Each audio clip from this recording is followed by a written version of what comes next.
Recording in progress. If you look at the Telo drone or if you look at the Mambo drone, they have inertial measurement unit. They also have camera. They also have barometer. So these sensors, they give you they are like eyes and ears of that drone. So once we understand what different types of sensors are, how accurate or inaccurate they are, what are the errors that the sensor can have, and how do we compensate for those errors, then we should be able to use sensor model with our aircraft model so that we can control and navigate the aircraft in a better fashion. So it would give us more accurate control. And if you have not started playing with Mambo, this would be a high time to start playing with Mambo, because believe it or not, very soon we would be looking at the flight code of Mambo. But before we start looking at the flight code, it is very important that you have some practice on programming the firmware, going through some simple MATLAB examples that are shown.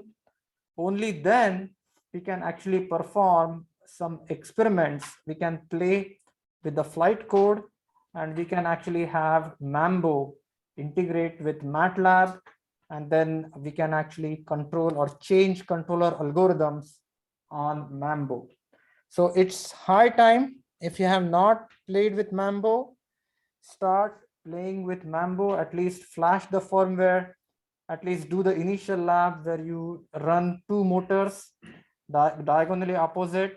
Then there is a lab where MATLAB lab where you can actually acquire the data from the IMU inside the Mambo and plot and visualize the sensor data.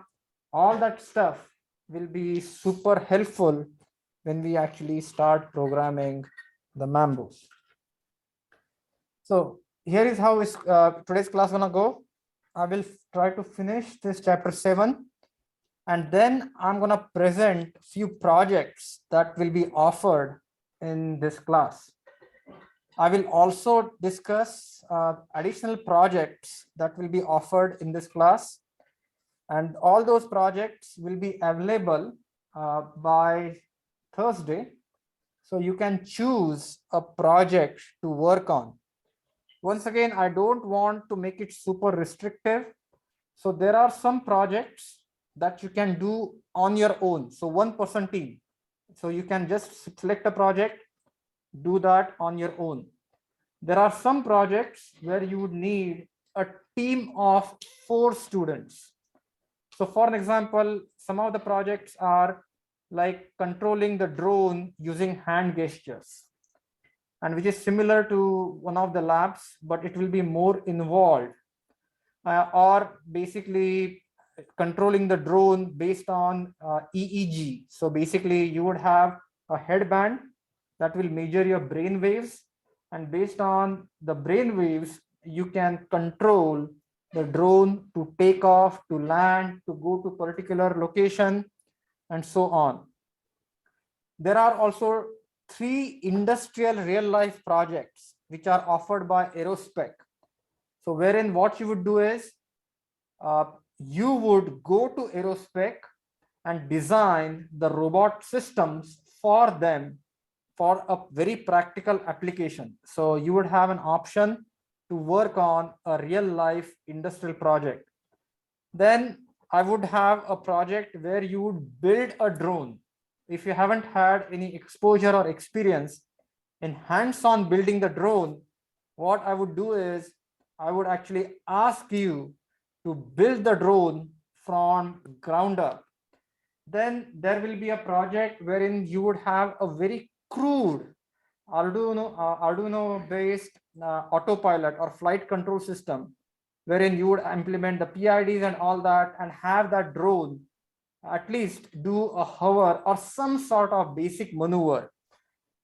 And those projects are very important to me because, as you know, I was involved in the initial development of Autopilot, which is Arduino based autopilot. Yeah.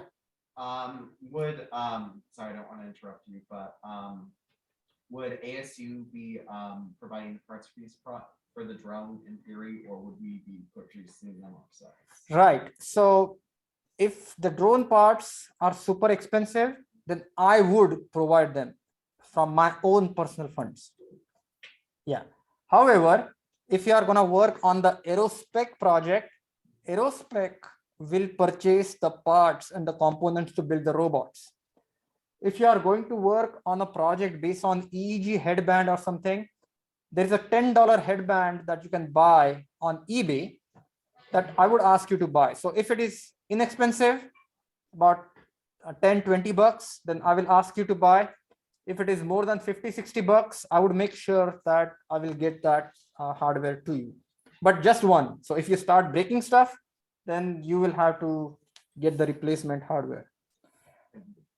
Yeah, and one more thing that I want to tell you is now some of you are thinking of going to 4+1. Some of you are thinking of, if you're taking this as 546, you're thinking about project and thesis. So think about this project as some sort of real life experience wherein you would get a feel for working independently on a project or a thesis. If you want some industrial experience, I would strongly recommend selecting the Aerospec projects. Those projects are super exciting, and I really like those projects, and I will talk about those in today's class. In one project, it will be an automatic robotic extraction tool that they really need for pin extraction. In another project, they have built a robot, but the robot catches fire. So they want a fire detection system wherein you can actually detect if the fire has started or is it going to start. What? So what? I'm sorry, just nothing. Okay, I'll repeat it once again. So they have a project wherein they are using lasers. That concept is good. They have Fanuc robots and they are actually cutting. But sometimes all of a sudden, since you're dealing with lasers, paper, it can catch fire. So they want a system that would detect either fire has started or onset of fire. And there are interesting machine learning, vision-based applications. With that, you can do that. You can do the spectral mapping. You can use multispectral imaging, and then you can see if the conditions are conducive to start a fire. That's how they can detect fire in the wildfires. Then that is one story. And then they want an automatic robotic system that would quench the fire. So that would actually manage the fire or extinguish the fire. So basically some sort of automatic sprayer system, some sort of inert gas sprayer, some type of technique. And those are real life projects. So basically they have machines right now they are working on, but these are the problems they want us, I mean, in a sense, you to solve. So if you don't have any industrial experience, and if you want some industrial experience, want to strengthen your resume, industrial project with Aerospec would be a good way to go forward. And I am not getting feedback through Zoom. Anyone? It sounds like you're rustling like the microphone or something, or like you're crumpling paper in the microphone. Okay. I have no idea. Well, most of the times I don't have any idea. So, okay, it sounds better now. Okay, good. All right. So let's start in today's class. Yeah. I would do that. Hold your horses. I don't want you to get super excited right now. There are a lot of time to get excited in this project. I mean, in this course, this is not the time. So let me finish this material. In today's class, we are going to talk about different sensors that are used in a UAV application. Very quickly, tell me, what sensors do I have in Tello? IMU, IR, Vision, IMU. Barometer. So these sensors, they give you the true picture or sort of a picture of environment. And that is where the perception comes in. Remember the perception course from Coursera? That is where the perception comes in. That robot must understand the surrounding. So in this lesson, we are going to talk about IMUs, that are accelerometers and gyroscopes, magnetometers. We will also talk about ultrasonic rangefinder. Quickly, which drone has ultrasonic rangefinder? Mambo, very good. Then barometer, both the drones have barometer. Which drone has 2D laser rangefinder? 2D laser rangefinder. Do you have a drone with laser rangefinder? No, there is no laser rangefinder. Trick question. Yeah. Oh, I said trick question. Trick, yeah, of course. Let us trick question. What about GPS? The drones do not have GPS, but if you play with autopilot like Pickhawk, they will have GPS module. Both these drones have cameras. So how does an accelerometer work? So please understand, accelerometer does not measure acceleration. This is the tricky question that gets asked to the roboticist all the time. If I give you an accelerometer, would it measure acceleration? The answer to that question is no. It measures specific force, which means it measures F divided by A. So basically, if you look at, you have this proof mass, the Newton's law is force is equal to mass times acceleration. Under the acceleration, the mass is deflected. That deflected mass gives some deflection of the spring, and that force is measured, and that is an indication of acceleration. So what is the difference between measuring acceleration and measuring specific force? Right now, what I want you to do is, I want you to install any IMU app from Android or iOS on your smartphone. There are tons and tons of apps in Android and iOS that would give you the output from your smartphone. Please note, when the smartphone is stationary, still it will show you the acceleration due to gravity as 1. Note, the smartphone is not moving, but still it's giving you an output, acceleration is equal to 1, because it is measuring specific force. And specific force is basically because the gravity is acting on that proof mass gets deflected, and you divide that force by the mass, and then that gives you the acceleration, which is the acceleration due to gravity. So how would a 3-axis accelerometer work? So please understand, typically about 10 years ago, there used to be 2-axis accelerometers. Now, then they added one more plane, and now there are 3-axis accelerometers. These 3-axis accelerometers measure the acceleration in 3 perpendicular directions. And even though the fundamental principle is simple, actually developing accelerometer at the MEMS level is multi-million-dollar exercise. So analog devices struggled for many years before they came up with 3-axis accelerometer. Wherein what you have is, you have the proof masses that are perpendicular to each other in 3 orthogonal directions. But please understand, because of the MEMS fabrication technology, you cannot have 90 degrees between these proof masses, because you are performing etching, you are performing doping, you are actually adding layers by layers. So there will be some errors, some orientation errors.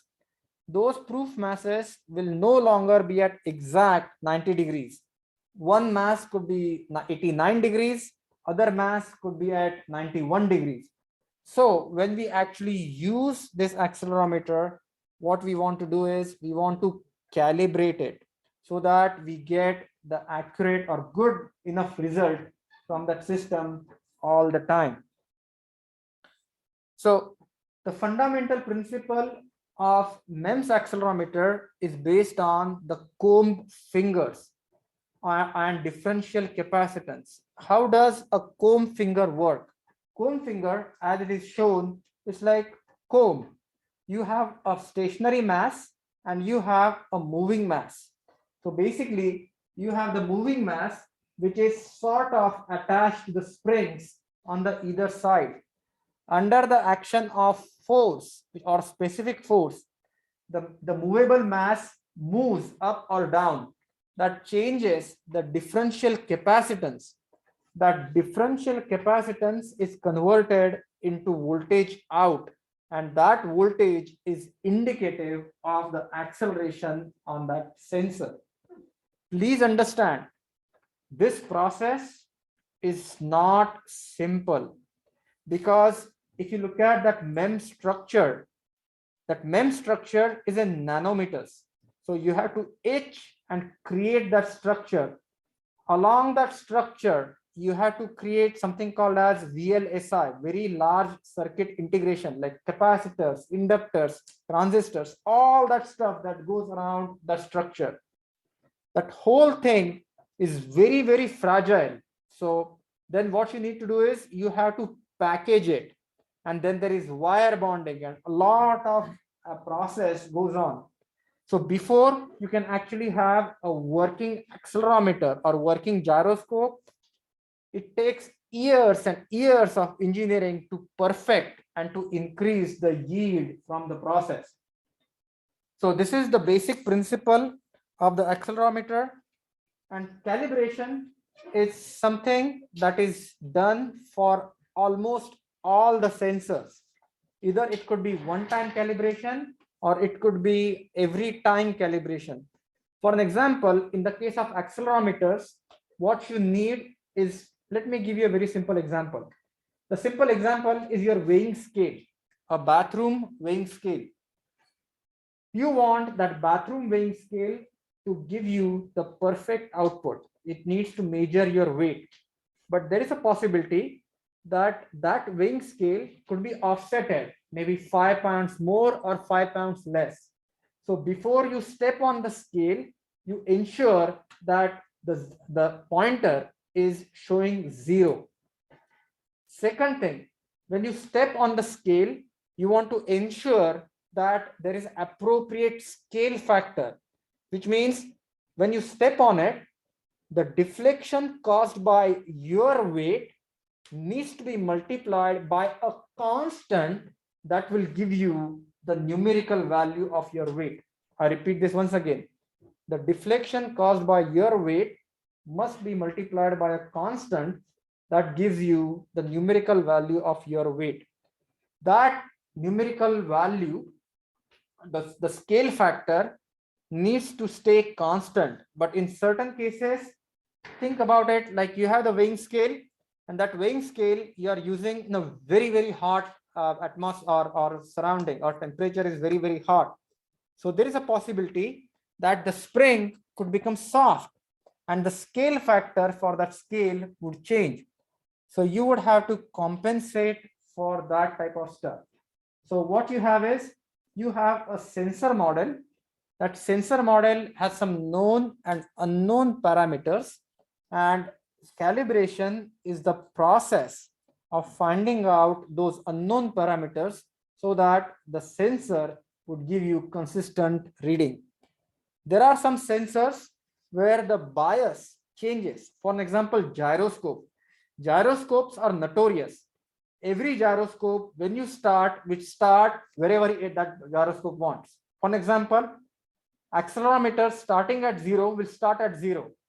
But if you turn on the gyroscope may give you 10 degrees per second, 30 degrees per second, 40 degrees per second. In other words, gyroscopes have startup bias. If you want to get correct measurement from gyroscope, somehow you want to compensate for that startup bias. accelerometers do not have startup biases, but the gyroscopes have startup bias. So how is this calibration procedure performed? So calibration is performed using some type of gold standard. And in the case of accelerometer, the easiest gold standard that we have available is the gravity. So we align the accelerometer in the direction of gravity. We align the accelerometer 180 degrees to the gravity, and that swing gives us, the swing is equal to 2 G's minus 1 plus 1, the difference is 2 G's. That gives me the scale factor. And if I take the average, that gives me the bias. So with this, you can find out the scale factor and bias. And what you see in the picture is an automatic calibration machine wherein it's on the stepper motor. So that stepper motor would align the accelerometer 0 degrees, and it would align the accelerometer 180 degrees, get the output from the accelerometer, and calculate the coefficients appropriately. Please note, this is called as static calibration. Many a times, static calibration is good when the UAV is not flying at very high speed. But imagine if you decide to use this accelerometer in a missile application, that will not work, because there the system is dynamic. So you will have to do something called as the dynamic calibration. So what you will do is you'll place that accelerometer on a shaker table or a shock tube, and then find out the response from that accelerometer and use that for calibration. Any questions? So this is the fundamental equation for accelerometer. And believe you me, this would be the same equation you would see in the case of gyroscopes, in the case of magnetometer. So let's try to understand what we are trying to find out. So you have a scale factor. Now, why do I have a 3x3 matrix? Because I'm considering a 3-directional accelerometer, 3-axis accelerometer. So I have a scale factor in X direction, I have a scale factor in Y direction, and I have a scale factor in Z direction. I have bias in X direction, bias in Y direction, and bias in Z direction. Now I want you to look at the cross axis, the T matrix that is shown over here. I want you to visualize this. If the accelerometer is not perfectly aligned to the gravity, if it is slightly tilted, do you agree with me? Gravity would give you some readout on 2 axes or potentially more axes, depending upon how that is inclined. If the accelerometer is perfectly aligned with gravity, the readout from the other 2 axes would be 0. But unfortunately, accelerometers, 3-axis accelerometer will never have 90, 90, 90. There will be some imperfections. That's why you are gonna get some readouts from the non-dominant axes, and those are called as cross axes. So basically you would have some coefficients in the cross axis, and you can perform the cross axis calibration to ensure that those errors are minimized. Please understand, calibration will not eliminate errors. The errors are going to remain because biases are sometimes dependent on temperature, dependent on environment, dependent on maybe the other factors that are beyond our control, sometimes on radiation. So you can't completely eliminate the errors, but as engineers, you want to minimize the errors. So the way the automatic calibration is done is basically we run a minimization routine. In other words, we have the actual output, and then we have the output from the sensor, and we minimize the error between these two. The actual output and the output from the sensor is minimized in argmin, that is the minimization and the square norm or 2 norm is minimized, and then it's an optimization routine that gives you the calibration coefficients. And again, depending upon what approach you follow, there are many calibration techniques with different validity region, with different accuracies, and so on. So I don't know if you have worked with an actual autopilot, but there is an autopilot called Pickhawk, and I can bring that next time when I come to class. So that autopilot has ARM Cortex processor. It's a dual processor system. It also has a barometer, it has GPS, it has IMU. So basically, you can read the data from the IMU in the Pickhawk using something called as the Mavlink. MATLAB can talk to Pickhawk very easily. So there will be a project wherein MATLAB would interface with Pickhawk. So wherein you can read the Pickhawk data inside the MATLAB and actually use the streaming data to calibrate the accelerometer inside the Pickhawk. And these are the actual coefficients that you get when you perform the calibration on the accelerometer that is inside Pickhawk. So if you look at the results, there is and that has evolved so much that if you run the something called as the ground station interface, that ground station interface will tell you to install that autopilot at the center of gravity of the aircraft, and then it will give you the instructions for accelerometer calibration. Orient aircraft nose down, orient aircraft nose up, orient aircraft towards right, orient aircraft towards left, and basically it will capture the data and then calibrate the accelerometer. So error after calibration is reduced. Now this is the same measurement model, wherein now please try to understand, as I said earlier, calibration will not eliminate errors, it will minimize. And the reason for that is the sensors, the MEMS sensors, they are not ultra clean. The signal that is coming from the MEMS sensors is noisy. Sometimes it is corrupted. And usually there is something called as Gaussian white noise. That noise is present in the sensor. And depending upon the type of sensor you use, that noise floor or the magnitude of noise could be big or could be small. So what do we do? So we reduce the noise by using multiple sensors. So for an example, instead of using one accelerometer, we use 3 accelerometers, and that would reduce the correlated noise by n square root of n. Or sometimes what we do is we use some type of low pass filtering. So if you have noisy signal, you pass that through a filter, software or hardware filter, then the noise floor is reduced. But again, depending upon the dynamics or depending upon the bandwidth, sometimes that may or may not be desired. So next sensor that is part of the IMU is 3-axis gyroscope. These gyroscopes work on Coriolis principle. And I want to kind of give you a physical or intuitive understanding of what Coriolis principle is. So think about it, like you are in a garden on a playground, and you see a merry-go-round, okay?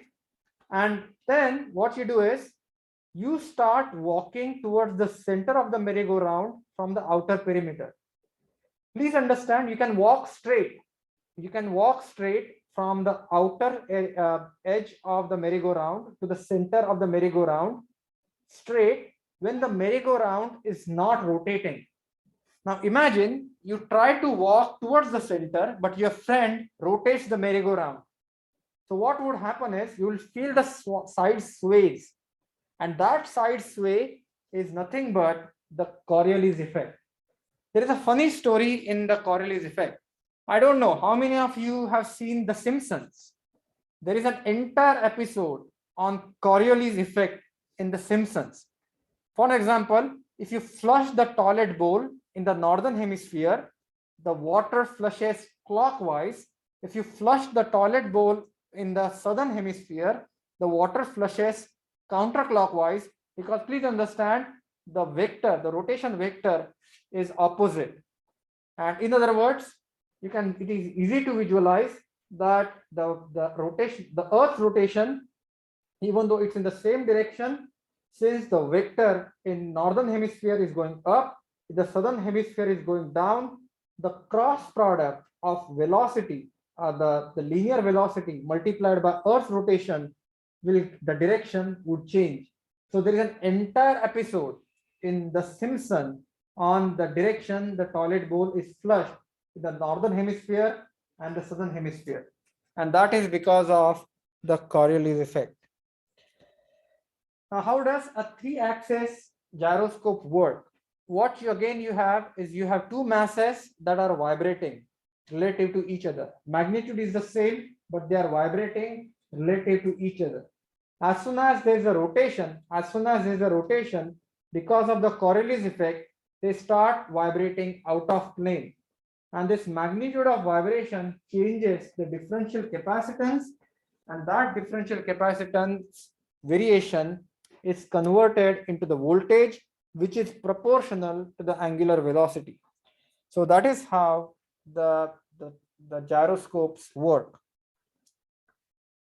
This is the sensor equation for the gyroscope. So what you have is, you have a cross axis, just like accelerometer.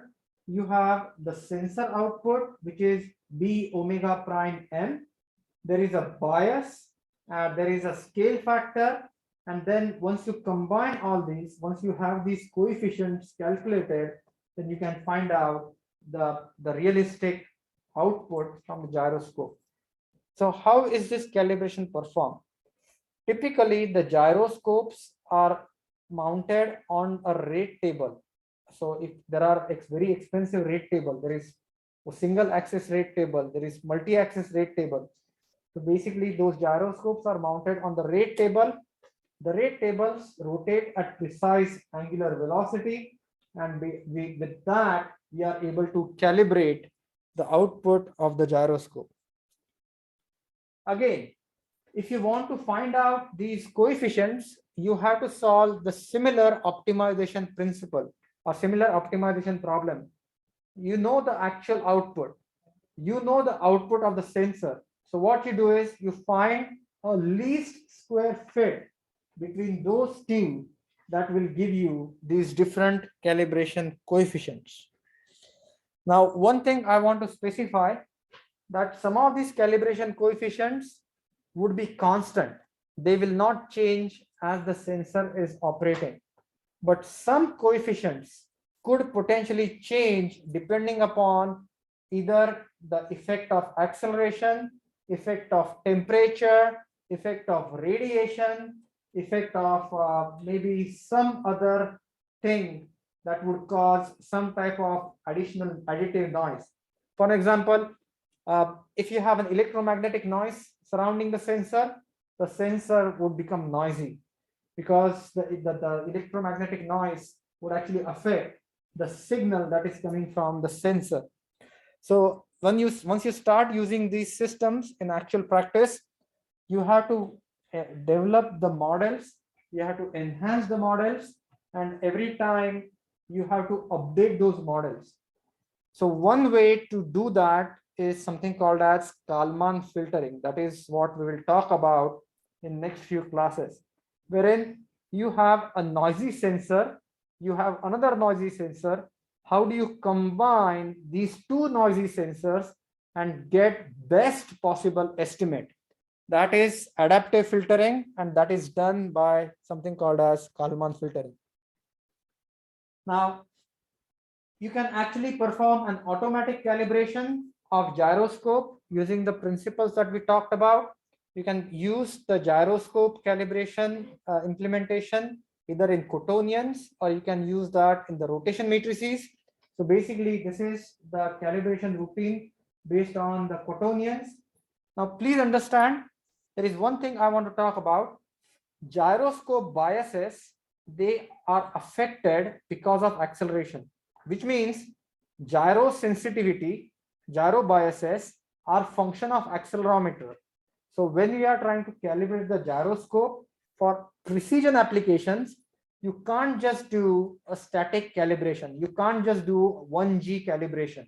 You will have to perform the calibration of the gyroscopes in 0Gs, 1Gs, 2Gs, and so on. That would give you a better calibration coefficient. And many a times what you have is you have lookup table. So depending upon the parameters that you, the environmental parameters that you measure, you use appropriate calibration coefficient. For example, if the temperature is 30 degrees, you would use certain calibration coefficients. When the temperature goes to 90 degrees, you use some other calibration coefficients. So calibration is basically trying to make sure that the data coming from sensor is consistent. So again, this is the gyroscope calibration using Pickhawk, wherein what you do is the Pickhawk itself has a 3-axis gyroscope, and basically you take that data from the gyroscope, and then you will see that there is this cross-axis matrix, there's a scale factor matrix, and there is that bias vector. So you can use this information to improve the accuracy of the gyro output. So there you see gyroscope output without calibration and with calibration. So error is minimized once the gyro is calibrated. Again, the same equation that we looked at for accelerometer is used for gyroscopes. So output of the gyroscope, you have some drift, which means the gyroscope values are drifting, and then you have some random noise that is corrupting the output of the gyroscope. And again, there are different types of noises. There is white noise, pink noise, but as far as the signal processing filtering is concerned, we use the white noise as for characterization.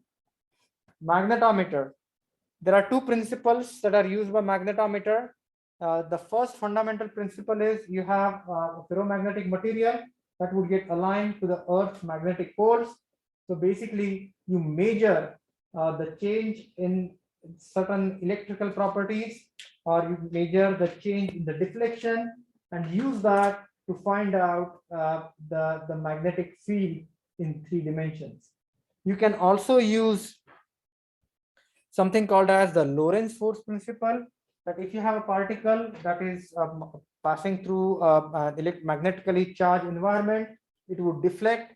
You can use that principle, and there are magnetometers that use either of these two principles.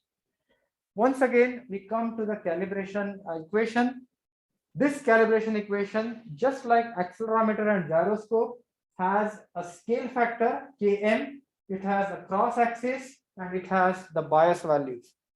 And I don't know if you have seen this, but in your iPhone or your Android phone, if you have a magnetometer, after some time, what it will ask you to do is, it will ask you to rotate the phone through 360 degrees. Have you seen that?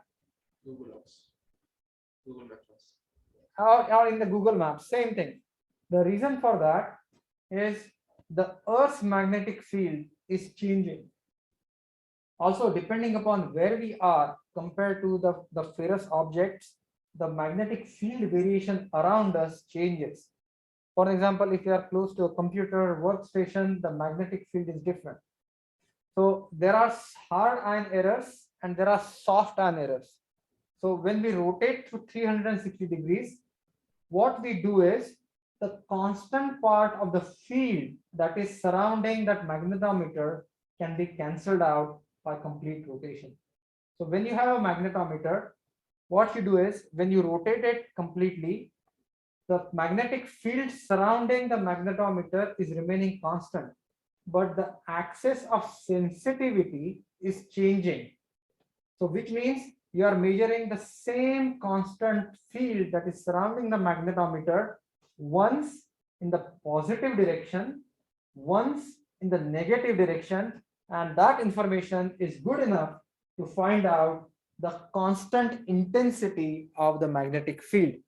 And that is how the magnetometer is calibrated in static condition. Once again, if you want to do that in 3 axis, you have to run the optimization routine. So you know what is the actual Tesla, what is the value of Tesla from the magnetometer, and you minimize the least square error between these two. So again, if you repeat the same experiment for Pickhawk, and actually there will be one project wherein I would give you a Pickhawk, you would try to interface that with MATLAB, and basically the idea would be that you would run a virtual quadcopter in the MATLAB using the Pickhawk. So if you are interested in hardware in the loop type of simulation, if you're actually interested in playing with a flight control hardware, then this would be a good project. And I would talk about this project and announce this project in next class. Again, the same thing, the magnetometer without calibration and with calibration performance is much better. And the measurement model for the magnetometer, again, magnetometer will have some drift, magnetometer will have some noise, and then what you want to do is you want to use the appropriate filtering to minimize the noise. Next sensor is ultrasonic rangefinder. So the idea is you have this ultrasonic sound waves that we cannot hear, but what you have is you have an emitter and you have the detector. You find out the time it takes to reflect, and then basically you know the speed of sound and you know the time it took to reflect, so you can find out how far that object is. This is the same principle echolocation the whales use. So you have ultrasonic rangefinder. The fundamental principle, you have an emitter, and then you have the response. You measure the time what it took to respond to or to reflect, and then you have the speed of sound multiplied by time multiplied by 0.5. That gives you how far that object is. But ultrasonic rangefinders work well when the objects are close. Ultrasonic rangefinder, they suffer from errors and basically false positive alarms when the objects are too far or if there are crowded objects and so on. And again, depending upon the orientation of ultrasonic rangefinder, you have to be aware of the pitch and yaw, or pitch and roll, or theta and phi, that because that actually changes the flight or the line or the path of the reflected wave. Next is barometer. Barometer is like a pressure sensor. This pressure sensor is used to measure the altitude from the ground, and basically it's a very teeny tiny MEMS based pressure sensor. It's a diaphragm, and what you measure is as you go up, the pressure start decreasing. That decrease in the pressure is proportional to the height. Again, the equation that we use for the barometer is the real height, drift error, and the white noise. So again, please understand all these sensors, they have similar type of equations. And once we look at the flight control system for the Mambo, you will see that these equations are actually implemented in the MATLAB flight control routine. And what they did before they ran the simulation, they performed the experiments and they got these sensor values. That's why the simulation that you see inside the MATLAB simulator realistically mimics the actual Mambo. If you go to the MATLAB simulator, if you change the bias value, if you change the scale factor value, you would realize that the simulation that you run inside the MATLAB will not be same as the actual flight or actual flight hardware. And we will do that. So next is the laser rangefinder, and this is nothing but like LiDAR systems, so that are used in autonomous cars. And rangefinder, instead of ultrasonic rangefinder, you use the laser. And again, same type of calibration techniques that you use, but in the case of laser, you find the time of flight. and then that is used to construct the environment. But the measurement model for the rangefinder, again, similar to ultrasonic rangefinder, you have the pitch angle and you have the roll angle, and again, you have some bias and you have some noise. But again, please understand, typically, you would have that ultrasonic rangefinder focus at particular orientation. Typically, the laser rangefinder, you would notice that it is sweeping and it is reconstructing the environment. So supplemental is LiDAR, GPS, IMU, all these sensors, they work complementary. So if you are interested in driverless cars, the driverless cars or autonomous vehicles typically use LiDAR, GPS, and IMU sensors and some kind of filter process or signal processing, filtering algorithm to reconstruct the surrounding. That is where the perception comes in the picture. And these are the LiDARs that you see, Velodyne LiDARs that are used in Google cars. So if you see Waymo cars going around, they have a top dome. That dome has a LiDAR. If you look at the on the fenders, they have a LiDAR, two LiDARs along with the camera. Tesla does not have LiDAR, but Tesla has camera. And the LiDARs are used in the drones as well. If you look at the 3D reconstruction, this is how the LiDAR reconstruction looks like from a commercial LiDAR system. Then GPS. We use GPS everywhere, it's ubiquitous, but the idea is, please try to understand, you have these satellites that are flying around. Every satellite sends the information about its position and the time when the signal is sent. So if you have the GPS receiver, the GPS receiver grabs that package, the signal package, and then packet is decoded. So the GPS receiver knows when that signal was sent. So it knows the time when the signal initiated from the satellite. It knows the location of the satellite, and it knows the time it received the signal. So basically, at that point, you can find out the distance between the GPS receiver and the satellite is the time taken multiplied by the speed of the radio frequency. However, there are a lot of variations possible. The GPS signal needs to have an accurate assessment of X, Y, Z, and time. So it needs to find out X location, Y location, Z location, and the time. That's why the minimum number of GPS satellites that you need to get a good measurement is 4. Now, with the GPS signal, there are issues with multipass. Basically, the GPS radio frequency signal can get reflected off multiple objects. So it will take more time. So you have to compensate for that multipath, reverberation, reflection, all those phenomena. So if you look at the characteristic equation of GPS, usually you can't find the actual range. So whatever you get from the GPS receiver is called as the pseudo range. So then you have the satellite clock error, you have the receiver clock error, and you have the signal propagation delay because it's coming through the atmosphere.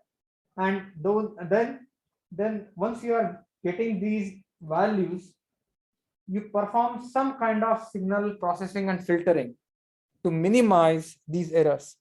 GPS and study of GPS itself is a very big topic, but please try to understand at the end of the day, what you have is you have a pseudo range and you have the different errors by getting multiple signals, by using multiple signals to try to minimize those errors.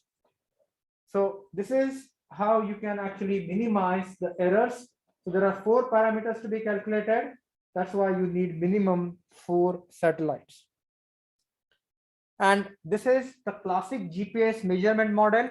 Once again, please understand, you have a real position, drift, and noise. This is exactly the same equation that we saw for accelerometer, gyroscopes, magnetometer.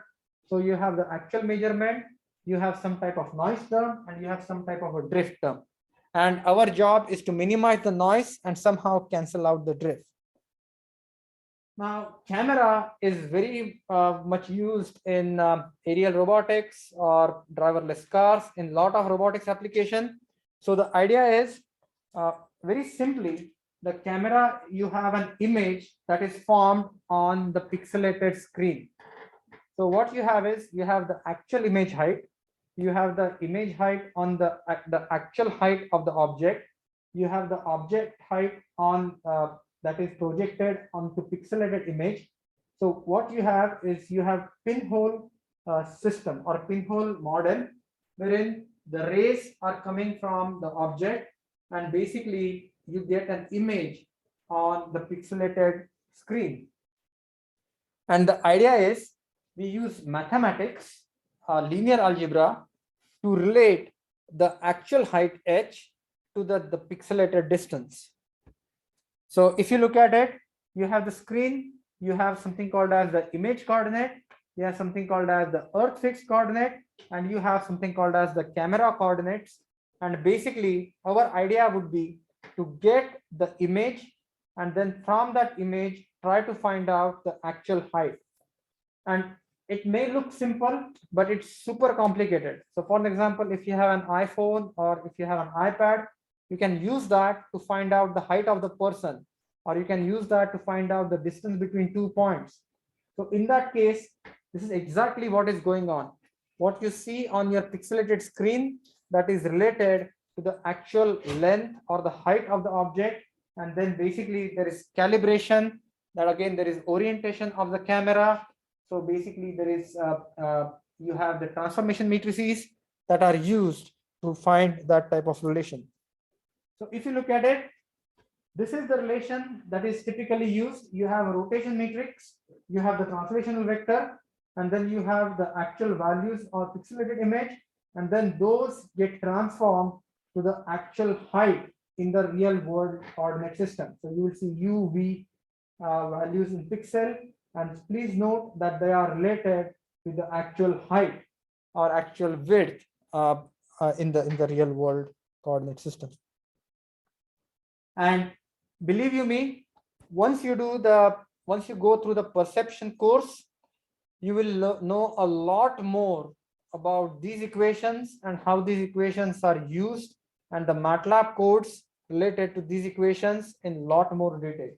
So please understand that perception course in Coursera will give you a lot more information on the vision-based systems. Robotics engineer is not complete without good understanding of perception. You cannot just claim yourself to be a roboticist and say that I don't have any background related to machine vision. You must, if you want to be a roboticist, good roboticist, and maybe get 6-figure salary job, then you need to know about machine learning, you need to know about basic robotics, you need to know about perception.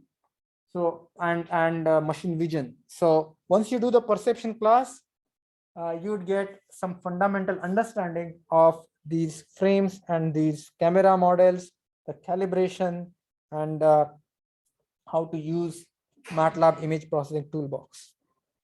So there are multiple toolboxes that can be used, and to be honest with you, in Mambo there is an exercise that we are going to do, where what we would do is we will capture the image from Mambo and we would use the MATLAB machine vision toolbox to actually manipulate the image that we get, and then you will notice that we will be performing machine vision inside the MATLAB. So there are some intrinsic parameters which are internal to camera.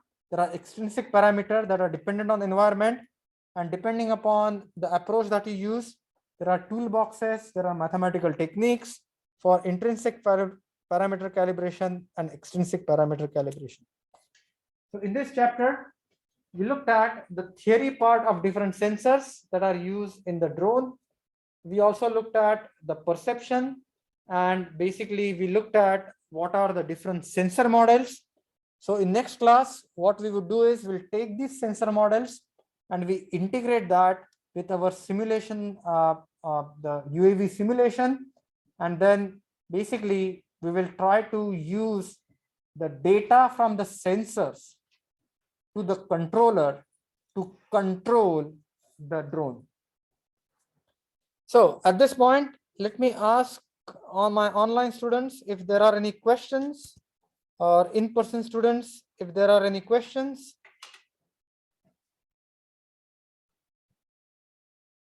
there are no questions, I would like to talk about the projects. So let me quickly give you, let me talk about the Aerospec project. So this is the first project from Aerospec, and this project is HVL fire prevention and detection. So essentially, they have a robotic workstation with super expensive Fanuc robots. Now, what's happening is those robots, they have laser cutter. So basically, they are cutting the paper, and that paper drops down through a chute. But unfortunately, sometimes because of depending on upon the paper quality, some paper may catch fire. So what they want is they want a system that can detect the fire, and that can be retrofitted onto the machines that they are building. So at this time, they are planning to build anywhere between 14 machines. Each machine is about $1 million. So think about it, $1 million machine catching fire, not good, right? So they want to build a system that can detect fire, and they want to build another system that can be used to quench the fire or control the fire. So this is how the system looks like. So this, as you can see, it's a paper pulp product, and that workstation is actually, let me show you. So that workstation, there are 2 robots inside. Can you see those yellow things? Those are Fanuc robots. Those robots, they have laser heads, and then there is a conveyor that actually brings out the paper plates, and those paper plates need to be cut in a precise shape.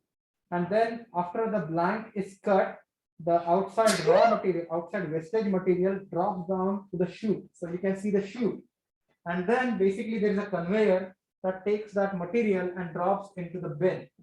So that is how the system looks like. Now, as that material drops down, sometimes it can catch fire. So what they want to do is, they want to add, let me see if you can, let me see if there's a nice picture. So here, so what they want to do is, they want to add something over here. This is where the blank or the raw material, the waste material falls down. So they want to add some type of sensor that would detect fire. And there are 2 approaches to this. One approach is they have an existing 4-camera module, ultraviolet module, that can provide data. But you need to add some type of machine learning, some type of spectral mapping and machine learning, so you can detect onset of fire. So basically, if you do multispectral imaging, you can see the things that you can't see with naked eye. Think about it like if you use a flare camera, like so thermal camera, you can do the temperature mapping. It is same thing, multispectral imaging. But what you do is you look at the spectral map, run that spectral mapping through a machine learning algorithm, and say that there is a possibility that maybe now or later there could be a fire or could be a spark. This is one approach. Second approach is, there are commercial sensors. They are called flame detection sensors. So those are made by Honeywell and other vendors. And there are amplifiers that take those ultraviolet sensors, they're connected to amplifier. So you can propose a totally different system. Instead of using multispectral imaging, you can actually go start with a blank slate, pick up the sensor, pick up the amplifier, and develop the system. And that system should be able to retrofit into the machines that they have built and they are building. So if you are interested in working on this project, you will have to sign the NDA, then you will receive all the dimensions, documents, and specs related to the machine. You will also get a chance to visit Aerospec and look at the machine in operation. they will also generate or initiate a controlled fire, and you will see what type of fire you can see. You can do the spectral analysis of that fire and then use some type of machine learning, machine vision, pattern matching to identify the onset of fire. And so right now, again, you have the laser processing system, debris extraction system. So what they have is they currently have this system. So they are playing with this system. This system comes, this is actually sort of a multispectral imager. And this multispectral imager comes with its own SDK, but it is not smart. So what you want to do is you want to make it, add some machine learning, make it smart. That is one project. The second project is, and which I told them that I don't think this is the solution to go forward because this is not a commercially or industrial mill standard part. There are Honeywell sensors that are used in oil and gas fire detection. I would use the appropriate Honeywell sensor with its amplifier module and run that through a PLC, through some type of control logic, and some try to create a light curtain. So basically you have that light curtain and it actually would see as soon as there is potential for fire, it will alert the basic control logic of the PLC. And what they are expecting is software development. So if you are good in software, machine vision, then you can look at that. If you are good in mechanical design, 3D printing, CAD, sensor integration, mechatronics, then you can look at the hardware development. And they also at the end want a robot or some type of robotic system that will control the fire. So what are the ideas? So for example, you can have a mist. So basically, as soon as you detect a fire, then you have a misting system that would spray sort of mist. You can actually inject or spray inert gas that would quench. The other thing what you can do is you can actually, once you see that there is a potential for fire, somehow you use some type of material and suck all the oxygen in that area. So that will quench the fire. So there are fire suppression techniques that are available that you can investigate, study, and propose a design. Assuming if your design goes through PDR, preliminary design review, then critical design review, then Aerospec will purchase the parts and then you get a chance to build that system. But as far as the scope of the project is concerned, you will actually come up with a paper study and design. So all these details will be given to you. I will put together a nice document and upload that onto Canvas so you can choose. Also, I would be, again, there is CAD drawing if you want to build the fire suppression robot and so on. The next project from the Aerospec is, so this is the probe depopulation recovery. This is also a very interesting project and very critical. So if you are thinking of going into robotics in semiconductor manufacturing, this would be a good project on your resume, because this is a very common problem that is faced by the semiconductor manufacturers like Intel, Freescale, NXP, and so on. So what is the issue?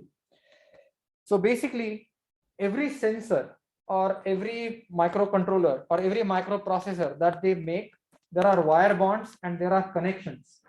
And when, so have you thought that how would Intel makes i4, i3, i5, and i7? They all come from the same foundry.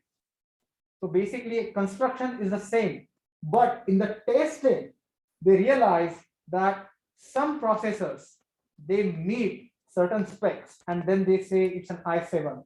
Some processors meet certain specs, they become i4, i5. Some processors meet certain specs and they become i3. And the things, the processor that they don't make any spec, they go into scrap. So this is what happens. So this is called a probe card. They use this probe card to ensure the connectivity between the interconnects. Please understand, these processors are running at gigahertz, which is very, very fast. So they have to make sure that the contact between the pins is consistent. So what they do is you have these pogo pins that make the contacts, but many a times pogo pins need to be removed. So what they do is they have an extractor tool that removes the pogo pin. But the problem with extraction is you can't just extract. If you try to extract, if the pogo pin breaks, it could actually go somewhere underneath the other pogo pins. And that would actually create more problems in the car. So what they want to do is they want to build some sort of automatic robotic extraction technique or extraction system that can break the pogo pin and extract it. A very classic way of doing it is something like a vacuum fixture. So you design a fixture. So as the pin needs to break, that vacuum fixture sits along that pin, and there is the punch that actually breaks that pin, but there is vacuum that fixture that sucks that probe out. So this is how that pin looks like. So you would design a fixture with a vacuum assembly that actually would go punch the pin out, but rather than that pin falling down, it would get sucked. So that is called as something called as the depop tool. So this is how the depop tool looks like. So what they want is they want a recollection system that would actually fit in that yellow rectangle. There are 2-3 interesting techniques. There is vacuum extraction. There is something called as electroadhesion. What that means is basically you create van der Waals forces and then extract the pin. So there are different techniques. So if you are looking for the robotics and automation in semiconductor manufacturing, this would be a good project on your resume. So there are these high level requirements. Those I will share with you. Those high level requirements that I will share with you. Please take a look at the document, and I would be in my office Friday to answer any questions specifically related to the projects. And the students are expected to finish their selection by Monday, and on Tuesday I would give you some more information about the project. So these are the projects that we are going to run in this robotic systems 2 class, and every project would have different set of deliverables. So please make sure that you are comfortable with the deliverables, the amount of work that is involved, and your own interest. So with that, I'm going to stop here and answer any questions you may have.